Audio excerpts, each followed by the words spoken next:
Hello, good morning, जोहार, मैं संजय और आप देख रहे हैं न्यूज झारखंड।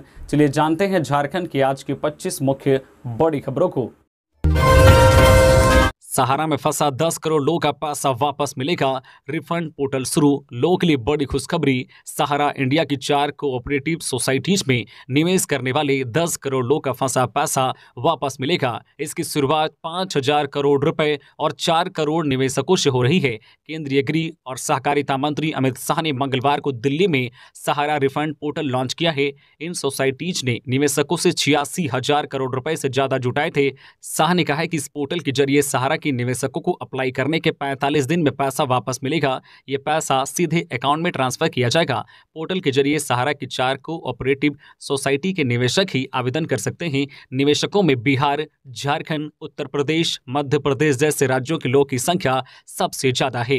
पहले फेज में जमाकर्ताओं को 10,000 रुपए तक का ही रिफंड मिलेगा, यानी अगर जमा राशि 20,000 भी है तब भी केवल 10,000 रुपए ही ट्रांसफर होंगे। लगभग 1.07 करोड़ निवेशक ऐसे हैं जिन्हें पूरा पैसा मिलेगा, क्योंकि उनका निवेश 10,000 रुपए तक ही है। शाह ने कहा है कि पहले पेज में कुल 4 करोड़ निवेशकों को रिफंड दिया जाएगा। 5,000 करोड़ रुपए के रिफंड के बाद हम सुप्रीम कोर्ट जाएंगे और उनसे ज्यादा फंड जारी करने का अनुरोध करेंगे, ताकि 10,000 से ज्यादा राशि वाले निवेशकों को भी पूरा पैसा लौटाया जा सके। बंगाल की खाड़ी में बन रहा नया साइक्लोनिक सर्कुलेशन। झारखंड में 7 दिनों तक होगी बारिश। बंगाल की खाड़ी में बने लो प्रेशर और ओडिशा में आए चक्रवाती तूफान के कारण झारखंड में मानसून सक्रिय है, जिसके कारण राज्य के कई जिलों में अच्छी बारिश हो रही है। पिछले 24 घंटे में राज्य के कुछ स्थानों पर गर्जन के साथ हल्की से मध्यम दर्जे की बारिश हुई, वहीं कुछ स्थानों पर भारी वर्षा भी हुई है। ऐसे में राज्य भर में मानसून की गतिविधि समान रही। इस दौरान सबसे अधिक बारिश 65.4 मिलीमीटर रामगढ़ में दर्ज की गई है। सबसे अधिक उच्चतम तापमान 36.8 डिग्री सेल्सियस गढ़वा में, जबकि सबसे कम न्यूनतम तापमान 23.8 डिग्री सेल्सियस रांची में दर्ज किया गया है। इधर मौसम केंद्र रांची ने एक चार्ट जारी कर झारखंड में अगले 7 दिनों तक के मौसम का हाल बताया है। मौसम विभाग के मुताबिक आज से राज्य में कुछ स्थानों पर गर्जन के साथ हल्की से मध्यम दर्जे की बारिश की संभावना है। इस दौरान आसमान में बादल छाए रहेंगे और 1 से 2 बार हल्के से मध्यम दर्जे की वर्षा होगी। यह स्थिति 24 जुलाई तक रहेगी। इस दौरान कहीं कहीं वज्रपात की भी आशंका है। इसे लेकर मौसम विभाग ने येलो अलर्ट जारी किया है और लोगों से सावधान रहने की अपील की है। हजारीबाग के दनुआ घाटी में भीषण सड़क हादसा, 3 की मौत। रांची में दाह संस्कार के बाद अस्थियां लेकर गंगा में प्रवाहित करने जा रहा था परिवार, अज्ञात वाहन ने मारी टक्कर। हजारीबाग जिले में चौपारण के दनुआ घाटी में एक और भीषण सड़क हादसा हुआ है। इस हादसे में 3 व्यक्ति की मौत हो गई, जबकि 5 लोग गंभीर रूप से घायल हैं, जिनका इलाज चल रहा है। टक्कर इतनी जोरदार थी कि टक्कर के बाद स्कॉर्पियो 30 फीट गहरे घाटी में जाकर गिरी। स्थानीय लोगों की मदद से सभी को अस्पताल पहुंचाया गया, जहां उनका इलाज चल रहा है। बताया जा रहा है कि रांची में परिजन की मृत्यु होने पर दाह संस्कार में शामिल होने रांची पूरा परिवार गया था। दाह संस्कार के बाद मृत व्यक्ति की अस्थियां लेकर लोग बनारस गंगा में प्रवाहित करने जा रहे थे। इसी दौरान दनुआ घाटी के पास यह हादसा हुआ। दनुआ घाटी में पीछे से आ रही अज्ञात वाहन ने जोरदार टक्कर मार दी, जिससे स्कॉर्पियो 30 फीट नीचे घाटी में जा गिरा। स्कॉर्पियो में 8 लोग सवार थे, जिसमें से 1 की मौत घटनास्थल पर ही हो गई। इलाज के दौरान 2 लोग की जान गई है, जबकि 5 लोग गंभीर रूप से घायल हैं, जिनका इलाज चल रहा है। घायलों का इलाज सामुदायिक अस्पताल चौपारण में किया जा रहा है। सावन में प्रकट हुए भोलेनाथ, देखने के लिए श्रद्धालुओं का लगा तांता। सावन का महीना शिव जी की पूजा एवं भक्ति के लिए महत्वपूर्ण होता है। भगवान शिव के मंदिरों में श्रद्धालुओं की भीड़ होती है। वे शिवालयों में शिवलिंग की पूजा करते हैं, धूप, दीप, फूल, बेलपत्र और गंगा जल से भगवान शिव की आराधना करते हैं। ऐसे में एक ऐसी खबर सामने आ रही है जिसे लोग चमत्कार मान रहे हैं। दरअसल हजारीबाग जिले के चौपारण मानगढ़ गांव में मंगलवार को 53 साल पुराना मंदिर का जीर्णोद्धार के दौरान शिवलिंग मिला है। शिवलिंग प्रकट होने की खबर क्षेत्र में आग की तरह फैल गई। देखते ही देखते बड़ी संख्या में श्रद्धालुओं की भीड़ जुट गई। पूजा अर्चना शुरू हो गया है। बता दें कि सावन माह में शिवलिंग का प्रकट होना शुभ माना जाता है। शिवलिंग पर श्रद्धालुओं द्वारा जलाभिषेक कर पूजा पाठ प्रारंभ किया जा रहा है। जिस मंदिर के नीचे शिवलिंग प्रकट हुआ है, उसका निर्माण 1970 में ग्रामीणों के सहयोग से हुआ है। मंदिर के कुछ दिनों से जीर्णोद्धार का कार्य किया जा रहा था। इसी दौरान 3 फीट का शिवलिंग लोगों को दिखाई दिया। शिवलिंग को देखने के लिए आसपास के गांवों के लोग भारी संख्या में जुट रहे हैं। शिवलिंग के आसपास भक्तों का तांता लग रहा है। 6 लाख के इनामी नक्सली ने किया सरेंडर। नक्सलियों के लिए मुखबिरी करते करते बना सदस्य। 44 मामलों का है आरोपी खुद्दी मुंडा। बीते 3 साल से झारखंड तथा गुमला जिला में झारखंड पुलिस, सीआरपीएफ तथा झारखंड जगुआर के संयुक्त प्रयास से नक्सल विरोधी अभियान चलाया जा रहा है, जिसमें झारखंड तथा गुमला पुलिस को कई सफलता मिली है। इसी क्रम में मंगलवार को गुमला जिले के करंज थाना क्षेत्र के बटकुरी गांव के रहने वाले माओवादी नक्सली खुद्दी मुंडा उर्फ खुद्दी जी उर्फ बहादुर जी उर्फ बूढ़ा ने आत्मसमर्पण किया है। आत्मसमर्पण करने वाला नक्सली खुद्दी मुंडा भाकपा माओवादी संगठन का सक्रिय सदस्य था तथा सब जोनल कमांडर के रूप में क्रियाशील था। उस पर झारखंड पुलिस ने 5 लाख और एनआईए ने 1 लाख रुपए का इनाम रखा था। रांची एयरपोर्ट में यात्री के पास से जिंदा गोली बरामद। चेकिंग के दौरान सीआरपीएफ को मिली जानकारी। एनआरआई है महिला यात्री। बिरसा मुंडा एयरपोर्ट रांची में उस समय खलबली मच गई जब एक महिला यात्री के पास से जिंदा गोली बरामद हुई है। एयरपोर्ट के भीतर प्रवेश के दौरान सीआरपीएफ ने महिला यात्री के पास से गोली बरामद की है। उस महिला का नाम एलिजाबेथ एल पीटर बताया जा रहा है। इसके पास से गोली बरामद होने की सूचना सीआरपीएफ की ओर से एयरपोर्ट थाने को दी गई, जिसके बाद से थाने की पुलिस ने मामला दर्ज करते हुए महिला का पासपोर्ट जब्त कर लिया है। प्रारंभिक जानकारी के मुताबिक जिस महिला के पास से गोली बरामद हुई है उसका नाम एलिजाबेथ एल पीटर है। वह अमेरिकी मूल की है, जमशेदपुर में रहती है। उसने रांची से दिल्ली के लिए एयर एशिया की फ्लाइट में टिकट बुक कराया था। दंपति को सांप ने डसा। इलाज से पहले पति ने तोड़ा दम। पत्नी की हालत नाजुक। झारखंड के जमशेदपुर में सोमवार देर रात जहरीले सांप ने पति पत्नी को डस लिया, जिसके चलते पति की मौत हो गई और पत्नी की हालत गंभीर है। घटना सरायकेला खारसमां जिले के आरआईटी थाना अंतर्गत पार्वतीपुर की है, जहां दोनों को इलाज के लिए एमजीएम अस्पताल लाया गया, लेकिन मंगलवार की सुबह इलाज के क्रम में पति बिरंची महतो की मौत हो गई, जबकि पत्नी अंजना महतो की स्थिति नाजुक बनी हुई है। मृतक के पुत्र लक्की नारायण महतो ने बताया कि सोमवार देर रात करीब 12:30 बजे जहरीले सांप ने उसके माता पिता को डस लिया। दोनों को गंभीर अवस्था में रात के करीब 1:30 बजे एमजीएम अस्पताल लाया गया, जहां चिकित्सकों ने बाहर से दवाइयां लाने को कहा। जब तक दवाइयों का प्रबंध किया गया तब तक काफी देर हो चुकी थी। मंगलवार की सुबह करीब 8:30 बजे चिकित्सकों ने उसके पिता को मृत घोषित कर दिया, जबकि मां अभी भी अचेत अवस्था में बनी हुई है। लोहरदगा जिले को राष्ट्रपति ने किया पुरस्कृत। जमीन के अभिलेखों के पूर्ण डिजिटलीकरण के लिए मिला पुरस्कार। झारखंड के 9 जिले इसी सूची में शामिल। नई दिल्ली के विज्ञान भवन में आयोजित कार्यक्रम में digital India land record modernization programme के तहत झारखंड के 9 जिले को सम्मानित किया गया। यह सम्मान राष्ट्रपति द्रौपदी मुर्मू ने दिया। कार्यक्रम में राजस्व के भू राजस्व सचिव के साथ अन्य 9 जिलों के उपायुक्तों और अधिकारियों को भी कार्यक्रम में सम्मानित किया गया। भूमि अभिलेखों को पूर्ण डिजिटलीकरण में उत्कृष्ट प्रदर्शन करने वाले जिलों के लिए केंद्र सरकार ने भूमि सम्मान का शुभारंभ किया है। वर्ष 2022-23 का पुरस्कार लोहरदगा जिले के साथ झारखंड के 9 जिलों को मिला है। डिजिटल इंडिया भूमि अभिलेख आधुनिकीकरण कार्यक्रम में 100% पूर्णता हासिल करने के लिए राज्य के लोहरदगा के साथ साथ गुमला, सिमडेगा, चतरा, खूंटी, सरायकेला एवं पश्चिमी सिंहभूम, गिरिडीह एवं दुमका के डीसी, एससी व अन्य पदाधिकारियों को सम्मानित किया गया है। झारखंड में गैंगस्टर्स की बढ़ती धमक के बीच डीजीपी ने बुलाई अहम बैठक। सभी जिलों के एसपी होंगे शामिल। झारखंड में संगठित अपराधी गिरोह के खिलाफ कई जिलों की पुलिस फेल साबित हो रही है। संगठित अपराधी गिरोह लगातार झारखंड में सिर उठा रहे हैं। मामले की गंभीरता को देखते हुए राज्य के डीजीपी अजय कुमार सिंह ने 19 जुलाई को झारखंड के सभी जिलों के पुलिस अधीक्षकों की महत्वपूर्ण बैठक बुलाई है। पुलिस मुख्यालय में होने वाली इस बैठक में राज्य के सभी पुलिस विंग के प्रमुख, सभी एडीजी, सभी जिलों के एसपी, सभी रेंज आईजी, डीआईजी शामिल होंगे। डीजीपी पुलिस मुख्यालय में सभी से आमने सामने बैठकर बातें करेंगे। सावित्रीबाई फुले किशोरी समृद्धि योजना की मदद से अब तक 7 लाख बेटियां हुई लाभान्वित। मुख्यमंत्री हेमंत सोरेन के निर्देश पर वित्त वर्ष 2022-23 में 7,29,632 किशोरियों को योजना से जोड़ा जा चुका है। इनमें 8वीं से 12वीं तक की 6,91,770 और 18 से 19 वर्ष की 37,862 किशोरियां शामिल हैं। किशोरियों को योजना के तहत 405.7 करोड़ से अधिक की राशि का भुगतान किया गया है। वित्त वर्ष 2023-24 में 9 लाख बेटियों को योजना से जोड़ा जाना है। सबसे अधिक गिरिडीह की 59,024 किशोरियां इस योजना से जुड़ी है। इसके बाद रांची की 50,954, पलामू की 50,814, बोकारो की 41,650, पूर्वी सिंहभूम की 41,468, हजारीबाग की 40,130 और धनबाद की 36,870 किशोरियां योजना का लाभ लेने में आगे रही। गांजा तस्करी के खिलाफ कार्रवाई। पुलिस ने गांजा के साथ 2 युवकों को किया गिरफ्तार। खबर है दुमका की, जहां नगर थाना की पुलिस ने गुप्त सूचना के आधार पर दुधानी के पास 2 व्यक्तियों को 2 बैग में 9 किलो गांजा के साथ पकड़ा है। पकड़े गए दोनों युवक झारखंड से गांजा खरीदकर बिहार के लखीसराय में बेचते थे।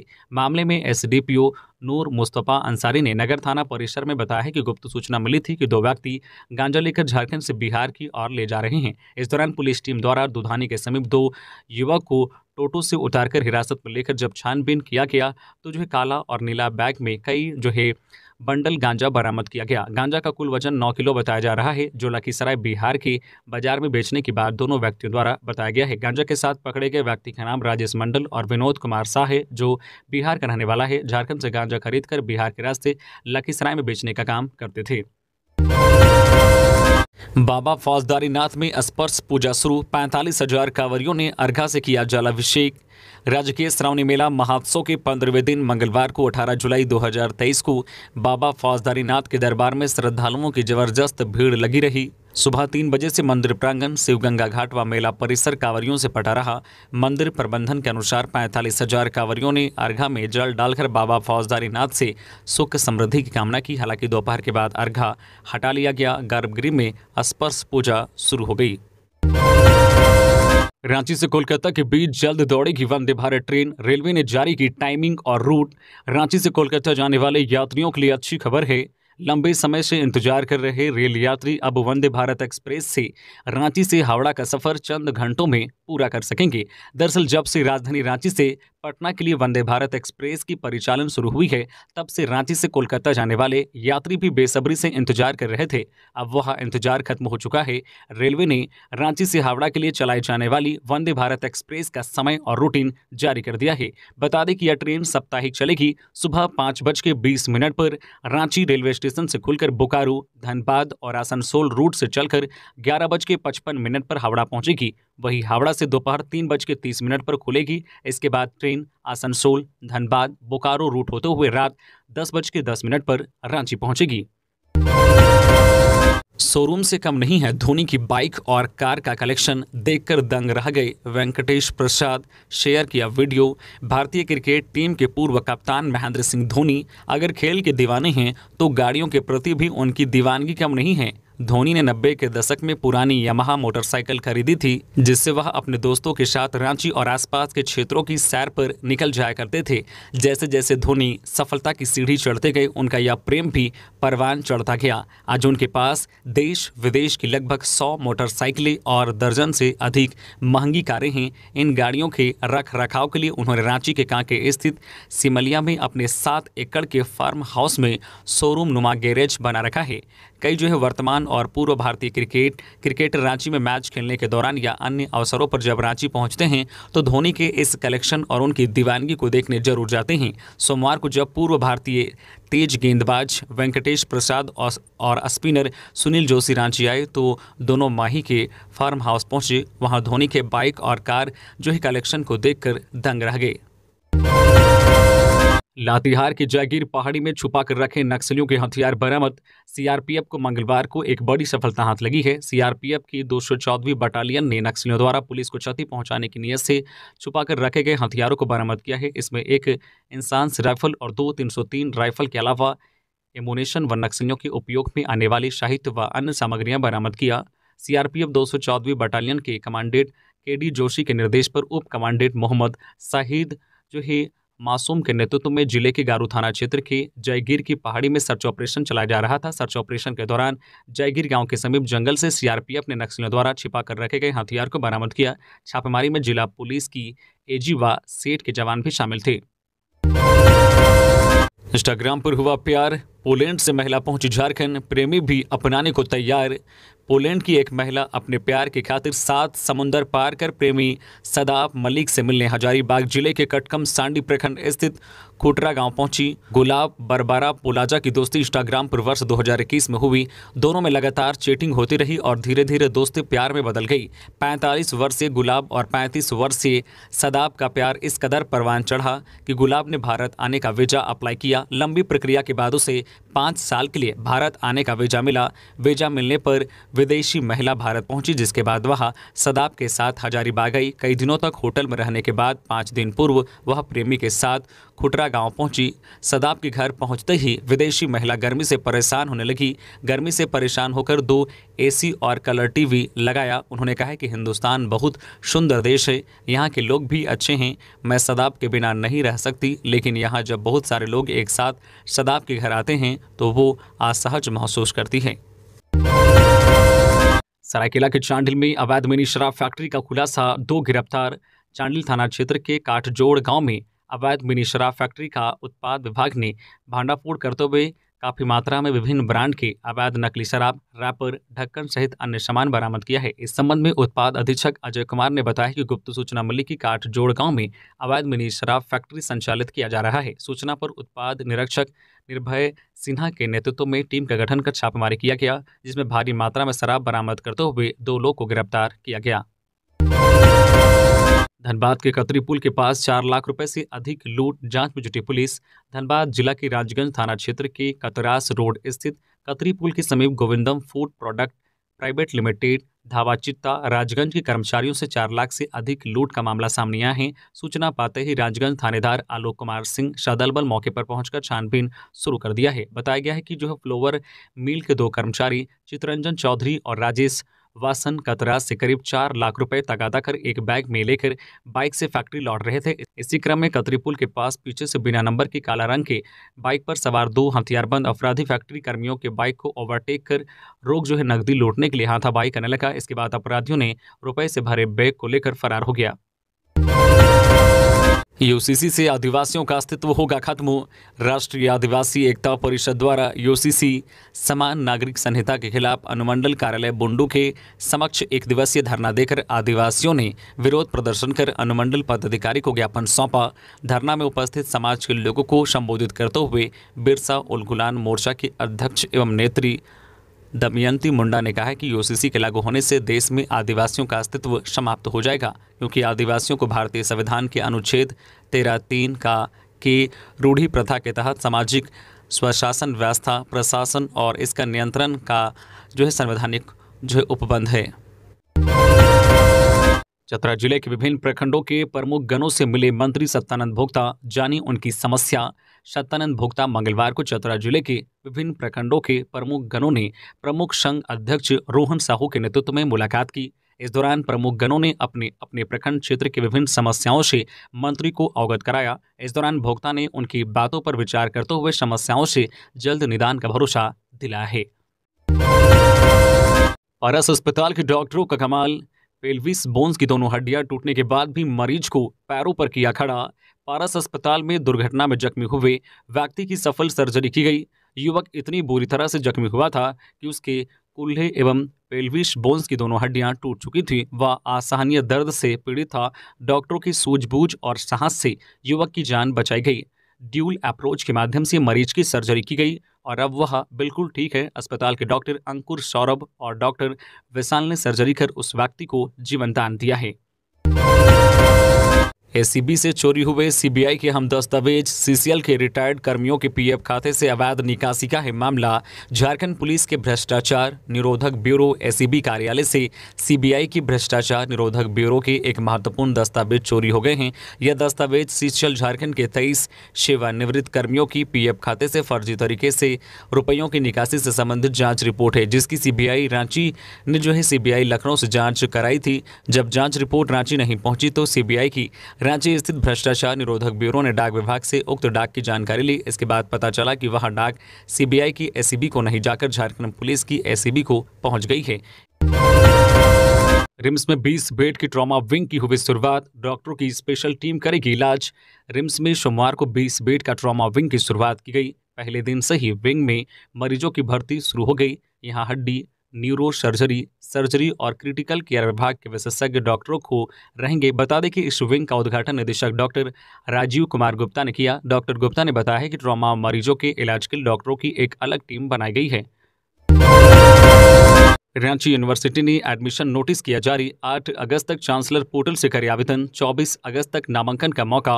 मुख्यमंत्री के निर्देश और मुख्य सचिव विभाग की ओर से जारी चिट्ठी के बाद रांची इंस्टीट्यूट ने अपने सभी कंस्टिट्यूट और एफिलिएटेड कॉलेज के ग्रेजुएशन कोर्स में नामांकन लेने का नोटिफिकेशन जारी कर दिया है। अब तक नामांकन को लेकर गतिरोध चल रहा था, जिस पर रांची विश्वविद्यालय प्रशासन ने विराम लगा दिया है। दरअसल विभाग की ओर से चिट्ठी जारी होने के बाद रांची विश्वविद्यालय के अंतर्गत आने वाले कॉलेजों के बीच इस बात को लेकर असमंजस की स्थिति बनी हुई थी कि नामांकन कैसे लेना है। यूनिवर्सिटी प्रशासन की ओर से किसी तरह की आधिकारिक चिट्ठी जारी नहीं की गई थी। अब इस चिट्ठी के जारी हो जाने के साथ ही नामांकन की प्रक्रिया शुरू हो जा रही है।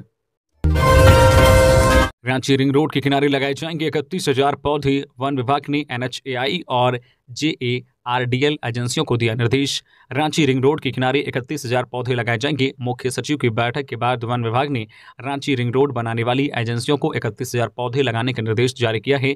बैठक के दौरान मुख्य सचिव ने रिंग रोड के किनारे पौधे के बारे में जानकारी ली। इस बैठक में जानकारी दी गई है कि रिंग रोड में कई जगह ब्लैक स्पॉट पड़े हुए हैं। इसके अलावा मुख्य सचिव को रिंग रोड के किनारे अतिक्रमण के बारे में भी जानकारी दी गई है। रांची DFO ने मुख्य सचिव को इस संबंध में एक रिपोर्ट भी भेजी थी।